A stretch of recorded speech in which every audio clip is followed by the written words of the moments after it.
हनुमान् श्रीपदो वायुपुत्रो रुद्रो नघोजरः अमृत्यवीरवीरश्च ग्रामवासो जनाश्रयः धनदो निर्गुणः शूरो वीरो निधिपतिर्मुनिः पिङ्गाक्षो वरदो वाग्मी सीता शोकविनाशकः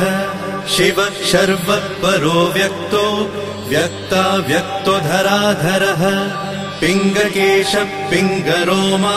श्रुतिगम्यः सनातनः अनादिर्भगवान् देवो विश्वहेतुर्जनाश्रयः आरोग्यकर्ता विश्वेशो विश्वनाथो हरीश्वरः भर्गो रामो रामभक्तः कल्याणप्रकृतिस्थिरः विश्वम्भरो विश्वमूर्तिर्